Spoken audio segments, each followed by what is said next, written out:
मैं एक बात आपको कहने की कोशिश कर रहा हूँ। हिंदू वाकई में खतरे में है। हिंदू खतरे में है। वाकई में खतरे में है। ऐसा आपको लगता है क्या?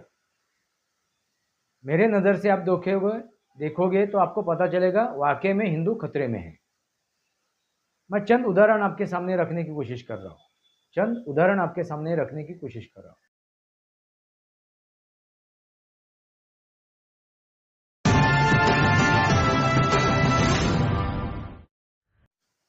नमस्कार दोस्तों, वास्तवावर बोलू काहीतरी इस श्रृंखला में फिर एक बार आपका स्वागत। दोस्तों, मैं एक बात आपको कहने की कोशिश कर रहा हूँ। हिंदू वाकई में खतरे में है। हिंदू खतरे में है। वाकई में खतरे में है। ऐसा आपको लगता है क्या? मेरे नज़र से आप देखोगे तो आपको पता चलेगा वाकई में हिंदू खतरे में है। मैं चंद उदाहरण आपके सामने रखने की कोशिश कर रहा हूँ। चंद उदाहरण आपके सामने रखने की कोशिश कर रहा हूँ। दोस्तों, चुनाव के दरमियान आपने राहुल खान को सुना होगा। वो लगातार बयान दे रहे थे। वो क्या कह रहे थे? वो क्या कह रहे थे? हिंदुओं में जो जातियाँ है, दलित है, वंचित है, पिछड़ा है, अगड़ा है और आदिवासी है, ऐसे जो जो भी जातियाँ है, उनमें से जिनकी जितनी लोक संख्या है, जनसंख्या है, उतने उनको क्या मिलना चाहिए? उनका उसका लाभ मिलना चाहिए। जितनी जनसंख्या है उतना उनको लाभ मिलना चाहिए। वो लाभार्थी बनने चाहिए। दोस्तों, ये लगातार वो बयान दे रहे थे। इसका मकसद क्या है? इसका मकसद एक ही है, वो है हिंदुओं में बंटवारा करो। आगे चलते हैं हम लोग। इसके बाद उनका लगातार बयान आपने इंडिया आघाड़ी का जो ये था, कुनबा था, उनका लगातार बयान आपने सुना होगा। संविधान खतरे में है और लोकतंत्र खतरे में है। ये किस लिए बता रहे थे? हिंदुओं को, हिंदुओं के मन में डर फैलाने के लिए, हिंदुओं के दिल में डर फैलाने के लिए ये लगातार वो बयान दे रहे थे। दोस्तों, इनका मकसद एक ही है, हिंदुओं में बंटवारा करो। हिंदुओं में बंटवारा करो। तभी उनको पता नहीं चला, उनको याद नहीं था कि मुसलमानों में भी 72 फिरके हैं, 72 जातियाँ हैं। मगर उसके ऊपर उन्होंने गौर नहीं किया। बांटा किसको? हिंदुओं को बांटा। चलो आगे बढ़ते हैं और एक उदाहरण लेते हैं। आपने तोकीर रजा की बात नाम सुना होगा। यूपी का एक मौलवी है, एक नेता है। उनका हाल फिलहाल का बयान है। उन्होंने क्या कहा है कि हिंदू लड़की और हिंदू लड़का इस्लाम में आना चाहते हैं। क्यों आना चाहते हैं? तो हिंदू लड़की मुस्लिम लड़के से शादी करना चाहती है और हिंदू लड़का मुस्लिम लड़के से शादी करना चाहती है। तो वो जब शादी करते हैं तो उनको इस्लाम स्वीकारना चाहिए, इस्लाम में आना चाहिए। इसलिए उन्होंने यूपी सरकार से एक गुजारिश की है। इसका मतलब आप समझ जाइए दोस्तों। इसका मतलब आप समझ जाइए दोस्तों। इलाहाबाद हाई कोर्ट, उन्होंने एक बयान दिया है। उन्होंने क्या बयान दिया है कि धर्मांतर ऐसा ही होता रहेगा, धर्मांतर ऐसा ही होता रहेगा तो हिंदू अल्पसंख्यक हो सकता है, हो जाएगा, हिंदू अल्पसंख्यक हो जाएगा। ऐसा कौन बयान दे रहा है? उच्च न्यायालय। उच्च न्यायालय ये बयान दे रहा है। और एक उच्च न्यायालय ने बयान दिया है, वो है झारखंड का। उनका क्या कहना है? ऐसे ही घुसपैठ भारत में आते रहेंगे, घुसते रहेंगे तो हिंदू क्या होंगे? अल्पसंख्यक हो जाएंगे और हिंदुस्तान को, भारत को खतरा है। दोस्तों, ये हाई कोर्ट के बयान है, छोटे मोटे संस्था के बयान नहीं है, हाई कोर्ट। तो आप समझ जाइए, सोचिए, समझिए। और मैं उदाहरण देना चाहता हूँ। आपने हर्षद मदनी का नाम सुना होगा। उनका एक हाल फिलहाल का बयान, उन्होंने क्या कहा, तालिबानी जो सोच है ना, जो विचारधारा है, वो हमने दी हुई है। हमने यानी कौन? देवबंदी के मुसलमान, देवबंद के मुसलमान, यानी भारत से निकली हुई, देवबंद से निकली हुई ये सोच है, वो हम लोगों ने किसको दी? तालिबानियों की दी। पाकिस्तान के लिए जो पहली मांग की थी ना, जो मांग उठी थी, वो भी देवबंद से ही उठी थी। ये देवबंदी मुसलमानों ने ही उठाई थी। पाकिस्तान का जो बंटवारा हुआ, उसकी मांग, पाकिस्तान की मांग। लोगों, दोस्तों, तब वे यहाँ से निकल भी गए पाकिस्तान में, मगर कुछ यहाँ पे रह गए। क्यों रहे, क्यों रुके? तो हंस के लिए पाकिस्तान, अभी छीन के लेंगे हिंदुस्तान। यही उनकी सोच है, यही इनकी रणनीति है। अभी तालिबानी सोच इनके पास ही पनक रही थी, इनकी ही सोच है, इनकी विचारधारा है, जो अभी अफगानिस्तान में तालिबानी उनके ऊपर चल रहे हैं। दोस्तों, ये उन्होंने खुलेआम बात की हुई है, ये छोटी मोटी बात नहीं है, ये ऐसी ही बात नहीं की है। ये बयान वो क्यों दे रहे हैं? तो मुसलमानों को क्या कर रहे हो? डरो मत, डरो मत, हम इस भारत के ऊपर भी, इस हिंदुस्तान के ऊपर भी अमल साध सकते हैं। हंस के लिया पाकिस्तान, छीन के लेंगे हिंदुस्तान, लड़के लेंगे हिंदुस्तान। दोस्तों, अभी हाल फिलहाल पश्चिम बंगाल में एक कैबिनेट मंत्री, जो ममता बनर्जी के मंत्रिमंडल में है, उन्होंने एक बयान दिया, सरेआम बयान दिया है। उन्होंने क्या कहा है कि जो इस्लाम में आना चाहते हैं, और इस्लाम जैसा कोई धर्म ही नहीं है, इस्लाम जैसा कोई धर्म ही नहीं है, और जो भी इस्लाम में आएगा उसका कल्याण हो जाएगा, उसका कल्याण हो जाएगा। और उन्होंने मुसलमानों को एक बात कही है, उन्होंने क्या कहा, क्योंकि वो जो प्रोग्राम था वो मुसलमानी थी, तब उस प्रोग्राम में सब मुसलमानी थे, तब उन्होंने वह बात छेड़ी थी। और उन्होंने क्या कहा कि हिंदू, बौद्ध, सिख, अपने जैन, ये धर्मियों को आप इस्लाम में लेके आओ। जो भी इस्लाम में लेके आएगा उसके ऊपर अल्लाह की मर्जी होगी, अल्लाह खुश हो जाएगा। ये सरेआम बातें की जा रही है, ये सरेआम बातें की जा रही है। दोस्तों, हाल फिलहाल ये जब सोच है ना दोस्तों, ये कांग्रेस की सोच है, बांटो और राज्य करो। हाल फिलहाल महाराष्ट्र में अंबानी के लड़के के शादी में, मुकेश अंबानी के लड़के के शादी में तथाकथित शंकराचार्य पहुंचे थे, अभी मुक्तेश्वरानंद। देखो दोस्तों, एक धर्माचार्य है, और धर्माचार्य ऐसे सार्वजनिक जगह पे किसी कार्यक्रम में नहीं जाते, किसी की शादी में, किसी के और किसी जो प्रोग्राम रहेगा, उत्सव रहेगा, उसमें नहीं जाते। मगर ये धर्माचार्य वहाँ पे गए, जो खुद को शंकराचार्य कहते हैं, तथाकथित शंकराचार्य। और उसके बाद उन्होंने उद्धव ठाकरे से मुलाकात की, वो मातोश्री पे भी गए थे, और वहाँ पे जाके उन्होंने एक बयान दिया। उनकी मुलाकात होने के बाद उन्होंने क्या कहा कि वाकई में उद्धव ठाकरे के साथ विश्वासघात हुआ है, और मैं दोबारा उद्धव ठाकरे को मुख्यमंत्री बना हुआ देखना चाहता हूँ, तब तक मेरे दिल को चैन नहीं मिलेगी। दोस्तों, ये बयान कौन दे रहा है? ये बयान एक धर्माचार्य दे रहा है। इसका मतलब आप समझ जाइए, एक राजनेता नहीं है, ये धर्माचार्य है। और धर्माचार्य किस धर्म का है? सनातन धर्म का, हिंदू धर्म का है, समस्त सनातन धर्म का, समस्त हिंदू धर्म का। ये शंकराचार्य जो पद है ना दोस्तों, ये छोटा मोटा पद नहीं है, सनातन का एक उच्च पद है, सनातन धर्म का नेतृत्व करने वाला एक पद है। आदि शंकराचार्य तो पूरा भारत भ्रमण किए थे ये सनातन को बचाने के लिए, और वैसा उन्होंने काम भी किया आदि शंकराचार्य ने। मगर उनके बाद जो शंकराचार्य बन रहे और उनके आप बयान सुनोगे तो आपको पता चलेगा।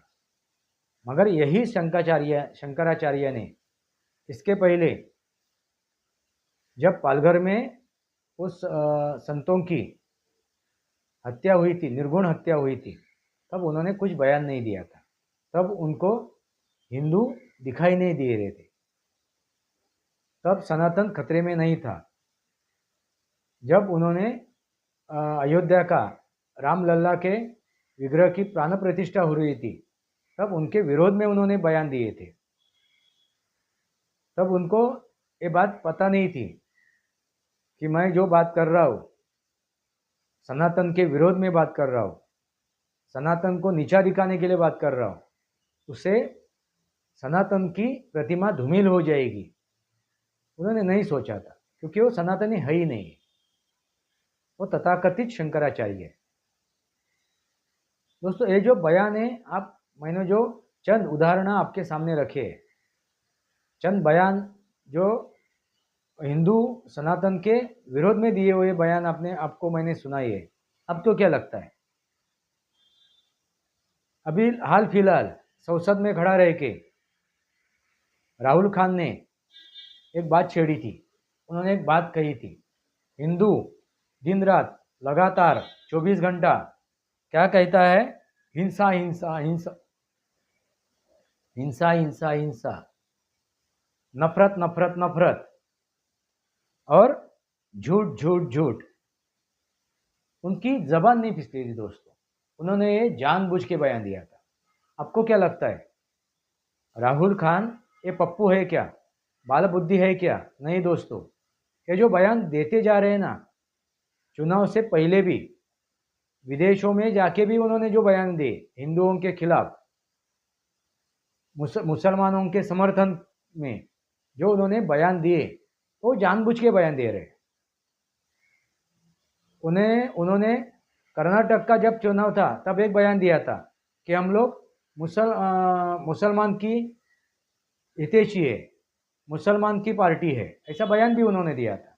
ये जो बयान दे रहे हैं ना दोस्तों, ये जानबूझ के बयान दिए जा रहे हैं। इन्हें ना भारत से मतलब है, ना हिंदुओं से मतलब है, ना सनातन से मतलब है, ना समाज से मतलब है। इसलिए मैं कह रहा हूँ। और दोस्तों, कांग्रेस ने पहला जो ये हिंदू आतंकवाद ये शब्द पूरे दुनिया को दिया है, हिंदू आतंकवाद, ये किसने दिया है? भगवा आतंकवाद किसने दिया है? कांग्रेस ने दिया हुआ है। आप इतिहास उठा के देखोगे तो आपको पता चलेगा ये वक्फ बोर्ड क्यों बनाया गया है, ये प्लेसेस ऑफ वर्शिप एक्ट क्यों बनाया गया है, इसके पीछे क्या रणनीति है, क्या राजनीति है, ये आप समझने की कोशिश कीजिए। ये जो इलाहाबाद हाईकोर्ट ने दिया हुआ बयान या झारखंड हाईकोर्ट ने दिया हुआ बयान ऐसा ही नहीं दिया हुआ है, और एक उच्चतम संस्था ने दिया हुआ है, न्याय संस्था ने दिया हुआ ये बयान है। इसको हमें हल्के में नहीं लेना चाहिए, इसे हमें हल्के में नहीं लेना चाहिए। अभी मुक्तेश्वरानंद ने जो बयान दिया था उद्धव ठाकरे के समर्थन में, वो किसको नज़र देख विधानसभा को ये करने के लिए, प्रभावित करने के लिए बयान दिया था। उसके पीछे एक राजनीति है, रणनीति है। ये ऐसे ही बयान नहीं दिए जाते, इसके पीछे भी एक राजनीति है, रणनीति है। आपको कल के वीडियो में मैंने बताया है, अभी मुक्तेश्वरानंद का गुरु कांग्रेस धारजीणा था और कांग्रेस कट्टर समर्थक थे वो। फिर अभी मुक्तेश्वरानंद कैसे रहेंगे? अपने गुरु के पद चिन्हों पे ही चलने वाले होंगे ना, उनका ही चेले है वो, तो उसका मतलब क्या होगा? वो कांग्रेस धार्जिणे है, वो कांग्रेस के कट्टर समर्थक है। तो उनके मुंह से आप भाजपा के समर्थन में आप कभी बयान नहीं सुनोगे, नहीं सुन पाओगे, क्योंकि भाजपा हो या हिंदू समर्थक जो पार्टियां हैं, इनके विरोध में ही वो बयान देंगे। कल उठ के समझो उद्धव ठाकरे, मैंने इसके कल के वीडियो में भी ये बात की थी, वक्तव्य किया था। कल उठ के उद्धव ठाकरे भारतीय जनता पार्टी के साथ चले जाते हैं तो यही अभी मुक्तेश्वरानंद उद्धव ठाकरे के समर्थन में बयान देंगे क्या? नहीं देंगे दोस्तों। इसका मतलब आप समझ जाइए। अभी जो लोकसभा का चुनाव हुआ, वो जो चुनाव हुआ, उस चुनाव में मुसलमान लामबंद हुए थे, एक साथ आए हुए थे, 100% वो एक साथ आए और उन्होंने हिंदू समर्थक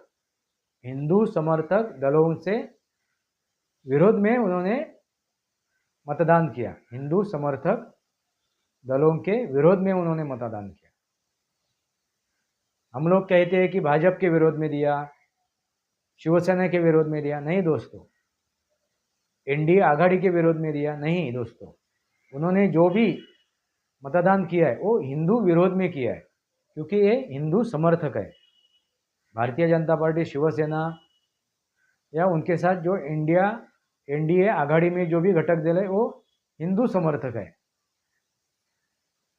तो उनके विरोध में उन्होंने मतदान किया था। ये समझने की कोशिश कीजिए आप। और जो हाई कोर्ट ने जो बयान दिए हैं उसमें कितनी सच्चाई है, आपको क्या लगता है? इलाहाबाद हाई कोर्ट का बयान और झारखंड हाई कोर्ट का बयान आपको कितना सच्चा लगता है? उसमें तथ्य है कि नहीं है? अभी मरा हुआ जो हिंदू है, जो मुर्दार हिंदू है, उनको कुछ कहने की बात ही नहीं है, मतलब ही नहीं है। मगर जिसका विवेक जागृत है, जिसकी सद्विवेक बुद्धि जागृत है, ऐसे मैं हिंदुओं को कह रहा हूँ, ऐसे सनातनियों को मैं कह रहा हूँ। वाकई में सनातन हिंदू खतरे में है दोस्तों। हाल फिलहाल आपने तमिलनाडु के मुख्यमंत्री के लड़के का बयान आपने सुना होगा।